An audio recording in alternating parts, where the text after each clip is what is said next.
Quanto hanno ancora di potere questo mainstream ufficiale sulla gente e quanto la controinformazione che tu rappresenti e che noi dobbiamo sostenere riesce a erodere pubblico al mainstream, insomma, all'apparato? Guarda, secondo me, te l'ho detto, la cifra è 80 e 20 circa in Italia, cioè purtroppo le grosse televisioni, i grossi giornali, i grossi gruppi editoriali hanno il controllo praticamente totale della mente delle persone, o meglio ce l'avevano, ma hanno tirato troppo la corda in questo caso, cioè fra i mainstream media e le case farmaceutiche hanno tirato troppo la corda, hanno voluto arrivare dove nessuno di loro aveva neanche sognato di arrivare. Cioè, pensate che sogno proibito per questa gente, entro un anno potremmo vaccinare il mondo intero. Questi sono impazziti, non hanno capito più niente, cioè sono partiti in quarta, hanno travolto tutto, nel travolgere tutto moltissima gente si è svegliata, perché si è sentita calpestata. Se voi ci pensate, se qualcuno torna indietro a un anno e mezzo fa, l'idea pubblica che avevamo di cos'è un vaccino era qualcosa che al 95-96% della popolazione ti avrebbe risposto: il vaccino è una cosa buona che serve a prevenire le malattie, punto.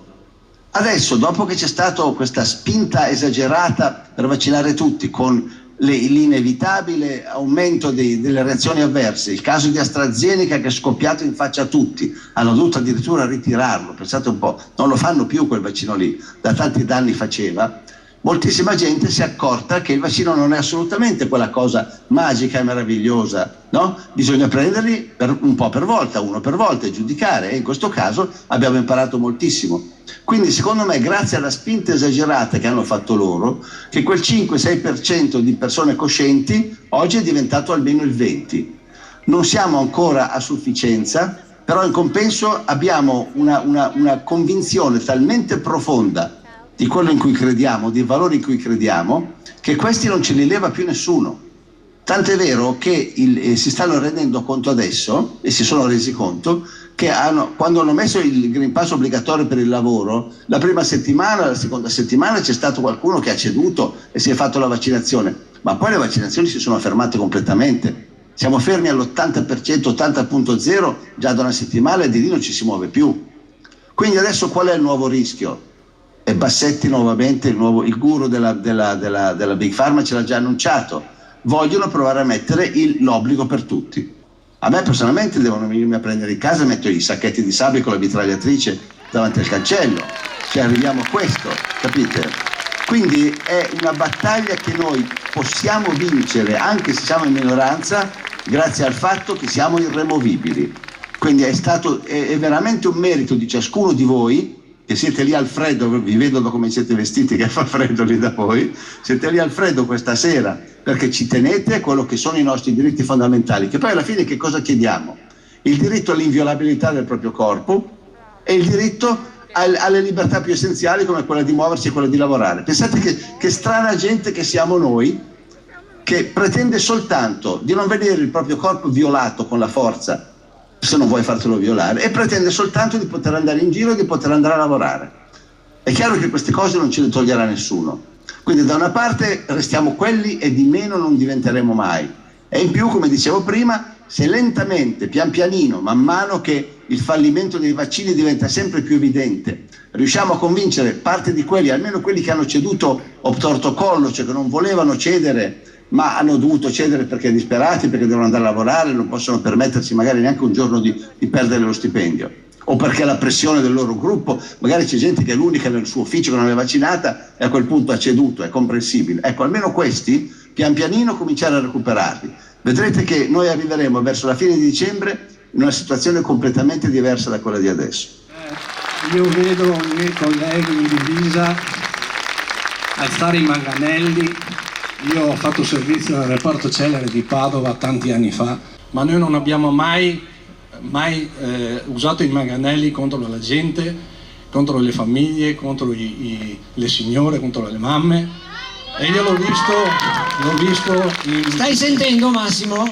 Sì, io l'ho visto in questi giorni e veramente mi sono vergognato per i miei colleghi, per quello che ci sta dietro. E a questo proposito vorrei farti una domanda. che è una domanda che ci pone tutta la gente normale, tutta la brava gente che si è fatta una domanda davanti a sta cosa. La magistratura in Italia che cosa sta facendo? Cioè, sappiamo tutti che questo bollino verde, come lo chiamo io, è illegale, è anticostituzionale. Ci sono delle eccezioni incredibili contro questo decreto legge, però nessuno fa niente. Nessun giudice della Corte Costituzionale pone delle eccezioni, avvocati non se ne trovano. Quando tu vai da un avvocato gli chiedi: scusi avvocato, mi potrebbe seguire perché ho mio figlio a scuola, ho paura che lo inoculino alle mie spalle, e questo ti risposta: no, guarda, io sono un Sivax. Allora io mi chiedo, da ex poliziotto, dove sono i giudici? Dov'è la giustizia? Grazie. Allora guarda, ti rispondo così, a mia opinione ovviamente. Il fatto che tutta la magistratura compatta stia chiaramente, evidentemente, palesemente ignorando una violazione che anche un bambino di 3 anni riuscirebbe a capire, vuol dire una sola cosa: vuol dire che gli ordini arrivano talmente dall'alto che anche ai più alti livelli della magistratura è stato reso chiaro che non devono intervenire. Cioè questo, secondo me, ci dimostra purtroppo che ci sono dei poteri molto più sopra del nostro Stato nazionale, che sono quelli che ci controllano veramente. Perché se no anch'io non riuscirei a spiegarmi, se fosse solo l'Italia, diciamo, staccata dal resto del mondo, se l'Italia fosse un paese che galleggia nell'universo da sola, non ci fosse nient'altro in giro, e avessimo questo problema interno, noi avremmo immediatamente avuto 10, 20, 50 magistrati che fanno ricorso in Cassazione in Corte Costituzionale per l'anticostituzionalità di almeno 10 di questi decreti legge che sono stati fatti, non solo l'ultimo, quello del lavoro. Quello del lavoro è il più plateale di tutti. Ecco. Il fatto che non succeda vuol dire che gli ordini arrivano talmente da più in alto che non possono fare niente, o non vogliono mettere a rischio, potrebbero farlo, ma non vogliono mettere a rischio loro. Gli è stato detto: questa roba non si tocca, questa roba deve andare così. Quindi qual è l'unica speranza? È quella di cui parlavo prima, la durezza, la resilienza del popolo che ha capito quali sono i suoi diritti e che non è disposto a mollarli a nessun costo. Cioè qui non ci sarà mai nessun magistrato che verrà a salvarci, non ci sarà mai nessuna trasmissione televisiva che di colpo rivelerà la verità, in nome della verità si metterà contro il sistema. Tutto il sistema è controllato, hanno tutto dalla loro parte. Noi abbiamo solo una cosa: la certezza di essere nel giusto e la certezza di non voler cedere i nostri diritti. Ce li devono venire a prendere a casa con i denti uno per uno. Questa è la cosa che alla fine li sconfiggerà. Grazie Massimo, grazie di cuore.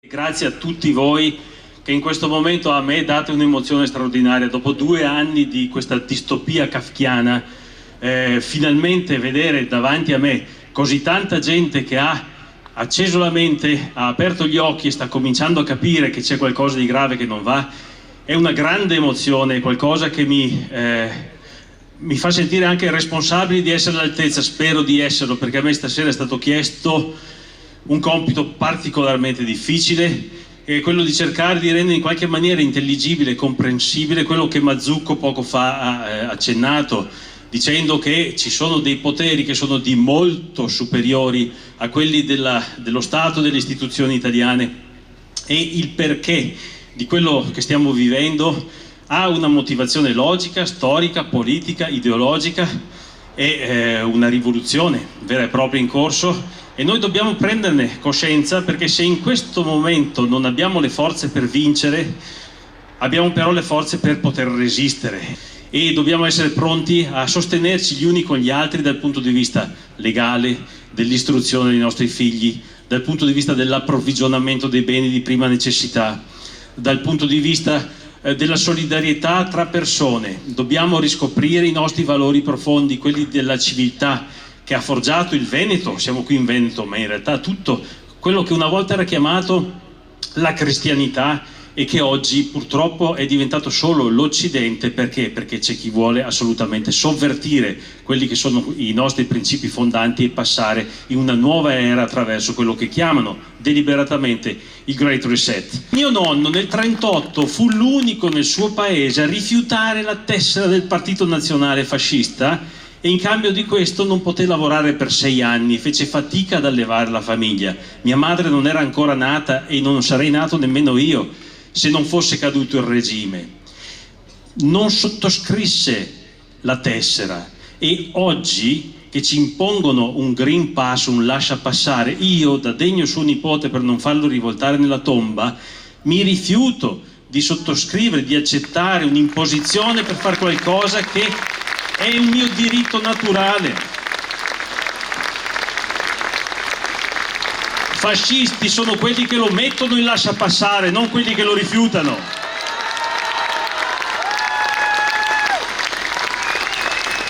E io ho anche il diritto di dire che più che la salute del corpo mi interessa la salute dell'anima. Io se muoio domani mattina ho la coscienza a posto. Di vivere come un sorcio per 30 anni non me ne frega niente. Repubblica e Stato non sono la stessa cosa. Dobbiamo imparare a padroneggiare questi termini. Perché? Perché stiamo vedendo lo Stato che sta abusando delle sue funzioni, ma lo Stato è l'insieme delle istituzioni che il popolo sovrano si dà per amministrare la Repubblica. La Repubblica è dei cittadini, non è dello Stato in democrazia. Lo Stato deve servire i cittadini, non può essere nemico dei cittadini. E con questo io mi rivolgo anche ai miei amici, concittadini, ma prima di tutto siamo esseri umani, perché vi voglio ricordare che questo è un elemento fondamentale da capire. Noi prima siamo esseri umani, liberi, intelligenti e amanti, cioè a immagine e somiglianza di Dio, liberi, intelligenti e amanti. Prima siamo persone, poi siamo cittadini, poi c'è lo Stato. E allora ai miei amici delle forze dell'ordine dico che vi ringrazio per essere qui presenti a garantire la nostra sicurezza. Siete fondamentali e io vi parlo da uomo a uomo, da fratello, forse da padre per alcuni di voi. Voi dovete servire lo Stato che deve servire i cittadini, ma nel momento in cui lo Stato facesse delle leggi ingiuste che vanno contro i cittadini, è alla vostra coscienza che io mi appello.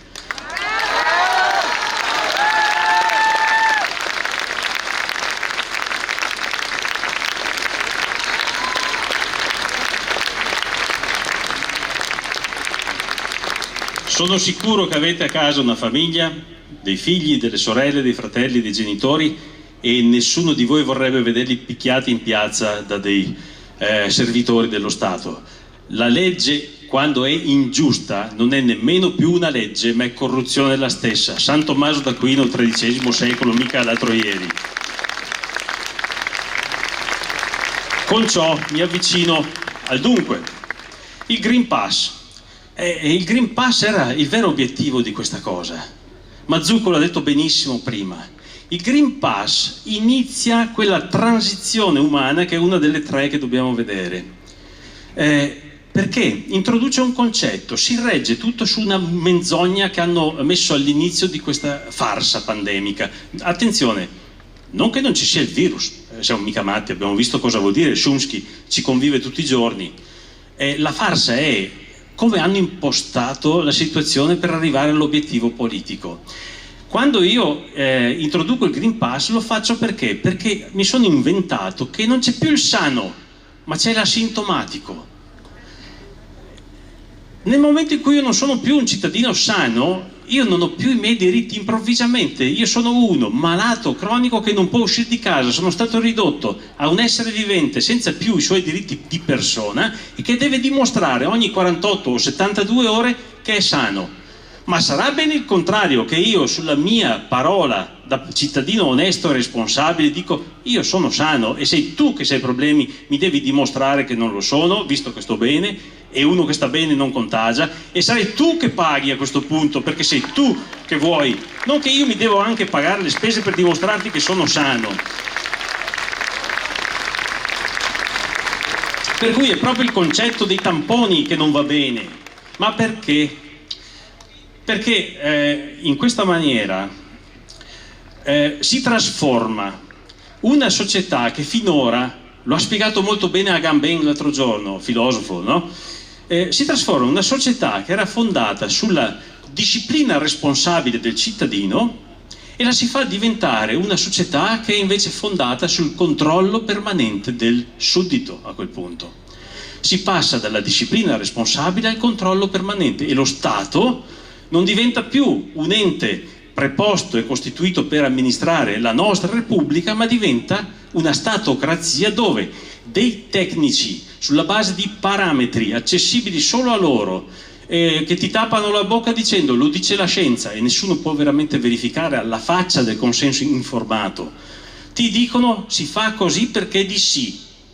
Questa non è più democrazia. E attenzione, in aggiunta hanno cominciato da una settimana a dire un no vax, no, un non vaccinato, che sarebbe una roba un po' diversa, costa per le cure a lui dovute tot e tot. Allora, governo con i parametri e articoli sul costo delle vite indegne di essere vissute erano gli argomenti nel periodo dell'Action T4 nel 1938 in Germania, quando hanno cominciato con i disabili mentali e con gli anziani non autosufficienti a fare le prove per la mostruosità che hanno fatto subito dopo.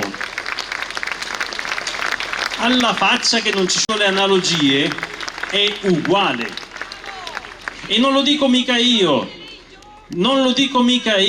lo diceva Marco Paolini, nostro conterraneo, attore bravissimo, che fece un bellissimo spettacolo proprio su questo argomento una quindicina d'anni fa, che si chiamava Ausmerzen. Andate a riguardarvelo perché a sentirlo sembra che parli di adesso. E ora vengo al dunque, così vado in sunto. Mazzucco vi ha fatto riferimento prima al fatto che ci sono dei poteri di molto superiori al livello che si poteva immaginare fino a qualche tempo fa, o almeno chi non conosce quella che è la teoria delle elite formulata da Gaetano Mosca un centinaio di anni fa, pensatore palermitano, e che rappresenta perfettamente come funziona la politica nel contesto umano.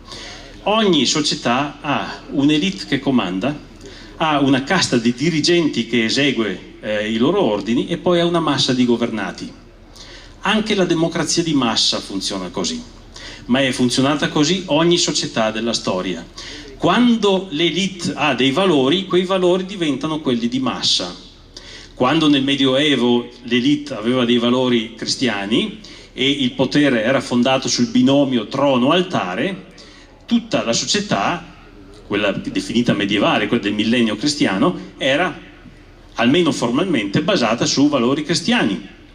Quando il potere economico ha cominciato ad andare in mano alla borghesia mercantile del mondo protestante, i valori hanno cominciato a essere diversi e sono arrivati progressivamente a scalzare l'antica classe dirigente, hanno finanziato le rivoluzioni su valori radicalmente anticristici, hanno dato vita alla rivoluzione francese, poi all'indipendenza dell'America Latina nel 1800, ai moti rivoluzionari, hanno formato lo Stato Unito chiamato Italia, opera tipicamente dell'elite, e quell'elite poi ha esteso il suo potere attraverso l'impero vittoriano e attraverso gli Stati Uniti d'America.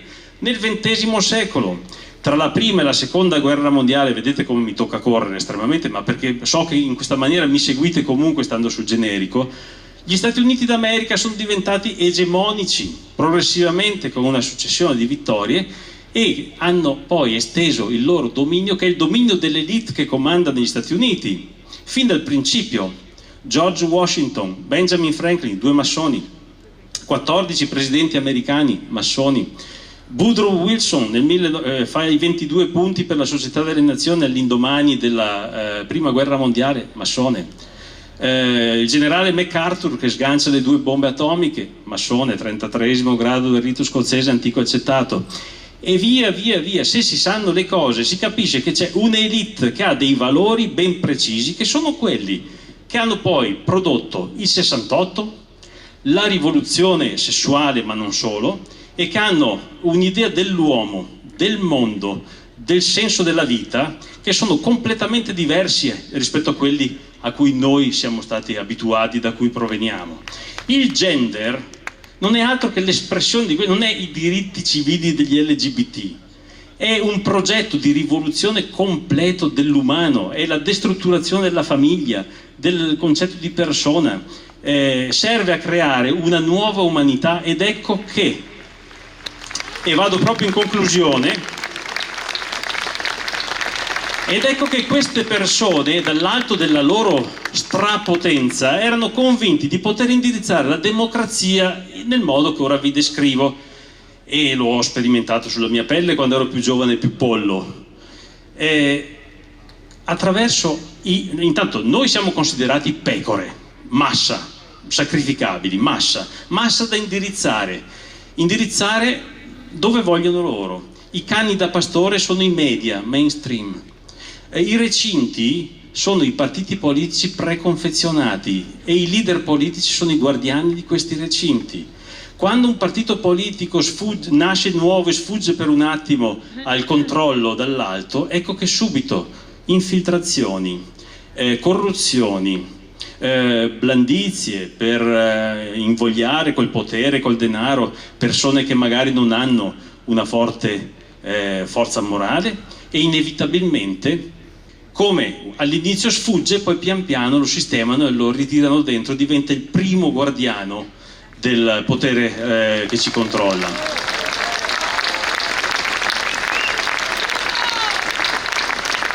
Convinti di riuscire ad arrivare alla transizione che pensavano in maniera liscia, senza problemi, hanno aggiunto anche i social network. Erano convinti che fosse lo strumento per addormentarci definitivamente, chiuderci in bolle autoreferenziali, le bolle social, dove ognuno parla solo nella sua cerchia ristretta, perde un sacco di tempo col computer, con gli smartphone. In teoria hanno detto è fatta.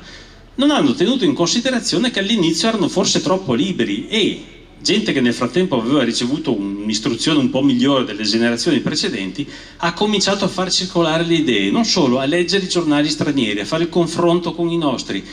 E gli è successo un problema che per loro è stato inaccettabile. Nel 2015 e nel 2016 due elezioni importantissime, il voto sulla Brexit e l'elezione di Trump alla Casa Bianca, sono andate al contrario di come loro pretendevano che andasse.